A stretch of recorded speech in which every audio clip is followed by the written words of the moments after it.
आजकल बहुत बातें ट्रेंडिंग है, Bihar elections, Donald Trump, big boss etcetera, पर एक और चीज है सुपर ट्रेंडिंग, गोल्ड और सिल्वर के दाम। कहते हैं रिकॉर्ड्स बनते ही टूटने के लिए हैं, और शायद इस बात को सबसे अच्छे तरीके से किसी ने समझा है तो गोल्ड और सिल्वर ने। और हाँ, मुझे पता है आप ऑलरेडी बहुत रील्स और वीडियोस देख चुके हैं, पर आज के इस एपिसोड में मैं लाई हूँ एक वन स्टॉप विंडो ये समझने के लिए कि भाई ये प्राइजेस ऐसे क्यों बढ़ रहे हैं जैसे मेरी ख्वाहिश है। क्यों हो रहा है बारीकी से समझेंगे, कब तक चल सकता है। तो चलिए शुरू करते हैं। नमस्ते, मेरा नाम है श्रुति और आप देख रहे हैं ललन टॉप का डेली फाइनेंशियल बुलेटिन खर्चा पानी। Brought to you by Bank of India.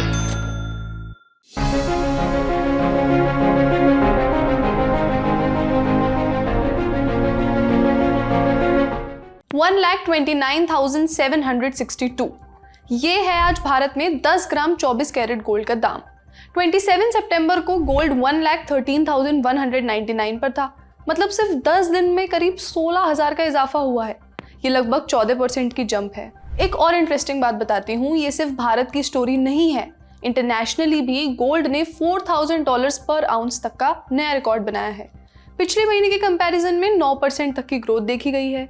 यहाँ सबसे दिलचस्प बात यह है कि सिर्फ आप और हम नहीं, बल्कि पूरी दुनिया के सेंट्रल बैंक्स भी गोल्ड की होड़ लगाए हुए हैं, और यही है दाम बढ़ने का पहला कारण।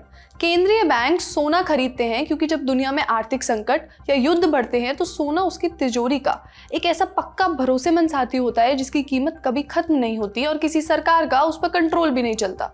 चीन का एग्जाम्पल ले लीजिए, जो साल भर में सिर्फ 2,500 से 3,000 किलोग्राम गोल्ड खरीदता था, अब वो अचानक से 2024 से 30,000 से 40,000 किलोग्राम तक का गोल्ड खरीद रहा है। ये लगभग 10 गुना है। भारत भी पीछे नहीं है। हमारे गोल्ड रिजर्व्स मार्च 2020 में 650 टन थे, लेकिन अब बढ़कर 880 टन हो गए हैं। इन बढ़ती कीमतों का दूसरा कारण है दुनिया में चल रहे geopolitical tensions. Russia Ukraine conflict, middle east में अनरेस्ट, डोनाल्ड ट्रंप के टैरिफ और ट्रेड टेंशंस, ये सब मिलकर एक ऐसा माहौल बना रहे हैं जहां इन्वेस्टर्स को लगता है कि ट्रेडिशनल मुद्राओं पर भरोसा करना शायद उतना सेफ नहीं है। जब दुनिया हिलती है तो लोग गोल्ड की तरफ भागते हैं। ये सदियों से चला आ रहा एक प्रूवन पैटर्न है। तीसरा कारण, यूएस का central bank Federal Reserve. Fed अपनी मुद्रा को संभालने के लिए जो भी एक्शन लेता है या मॉनेटरी पॉलिसी बनाता है, उसका भी सोने के दाम पर असर पड़ता है। मॉनेटरी पॉलिसी सितंबर में यूएस फेड ने 25 बेसिस पॉइंट्स का रेट कट किया था और आगे भी एक्सपेक्टेड है। इसके बारे में और समझना है तो आप 18 सितंबर का खर्चा पानी का एपिसोड देख सकते हैं, आपको डिस्क्रिप्शन में लिंक मिल जाएगा। जब यूएस इंटरेस्ट रेट्स कम होती हैं तो डॉलर कमजोर होता है और गोल्ड के प्राइसेस बढ़ जाते हैं। और चौथा कारण है भारत में गोल्ड खरीदने का तरीका। यहाँ एक बहुत इंटरेस्टिंग मैथ्स है, बताती हूँ। जो गोल्ड हम इंपोर्ट करते हैं वो डॉलर देके खरीदते हैं, और पिछले कई सालों में रुपया डॉलर के मुकाबले कमजोर हुआ है। मतलब अगर गोल्ड का प्राइस सेम भी रहे फिर भी रुपये में हमें हायर रिटर्न्स मिलते हैं। लास्ट 30 ईयर्स में गोल्ड ने यूएसडी मतलब डॉलर के टर्म्स में देखें तो 7.6% रिटर्न दिया है, लेकिन इंडियन रुपी आईएनआर में 11% रिटर्न दिया है। अब बात करते हैं सिल्वर की। आपने आजकल हेडलाइंस में देखा होगा, क्या चांदी भी नया सोना बन गया है? इसका इशारा जाता है चांदी के बढ़ते हुए दामों पर, जो खुद नए रिकॉर्ड्स बना चुके हैं।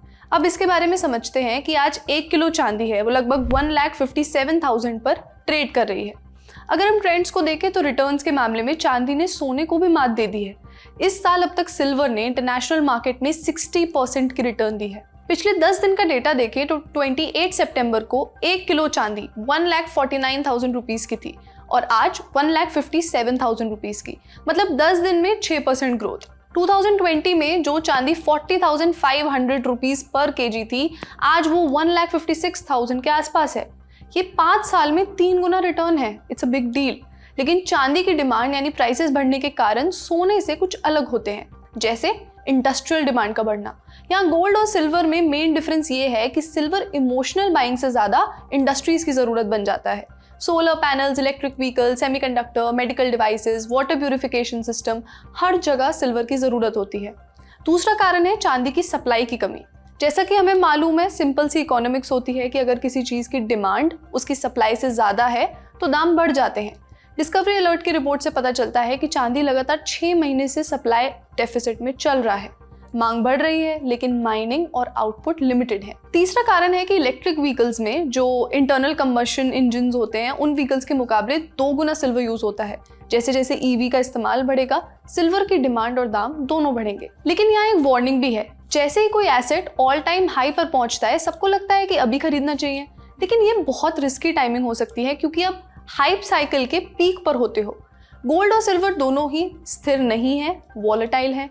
2008 में फाइनेंशियल क्राइसिस के टाइम पर गोल्ड भी क्रैश हुआ था क्योंकि लोगों को कैश चाहिए था और सिल्वर की वोलेटिलिटी तो गोल्ड से भी डबल होती है। गोल्ड और सिल्वर दोनों में खूब मजबूती है, उन्होंने अपनी मजबूती दिखाई भी।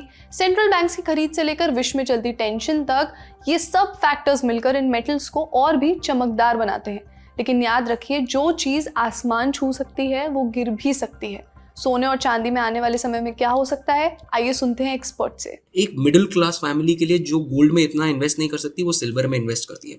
बट ये ज़रूर याद रखना है कि सिल्वर की जो मार्केट है वो कंसिडरेबली छोटी है एज कम्पेयर टू गोल्ड की मार्केट, और इसीलिए क्योंकि वो छोटी मार्केट है इसीलिए उसके अंदर स्विंग्स भी बहुत ज़्यादा है, तो आपका रिस्क और रिटर्न बहुत ज़्यादा होगा सिल्वर मार्केट के अंदर। और अगर हम बात करें कि अगले 12 से 18 महीनों में क्या होता है, तो 3 सिनेरियो बनते हैं। अगर आप कहते हैं कि बुल रन के बारे में बात करते हैं कि अगर ये अनसर्टनिटीज़, ग्लोबल वॉर्स और ये जो डेट साइकिल है और जो इन्फ्लेटेड आपकी इक्विटी मार्केट्स अभी हैं, अगर ये सब कुछ कंटिन्यू होता है तो उस केस में ये दोनों प्रोडक्ट्स जो हैं अच्छा करेंगे। अगर इंडस्ट्रियल डिमांड रहती है तो ये दोनों प्रोडक्ट्स अच्छा करेंगे।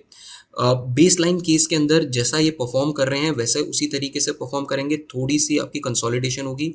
और अगर ये सारी की सारी सिचुएशन जो है ये बेटर हो गई, अगर आपका ग्लोबल ग्रोथ रेट अच्छा हो गया और आपकी जो आज की डेट में हमास और इसकी वॉर है और रशिया की वॉर है, अगर ये सारी कूल डाउन हो गई तो उस केस के अंदर हो सकता है कि गोल्ड और सिल्वर करेक्ट भी हो जाए। अब सवाल ये है कि आपको क्या करना चाहिए।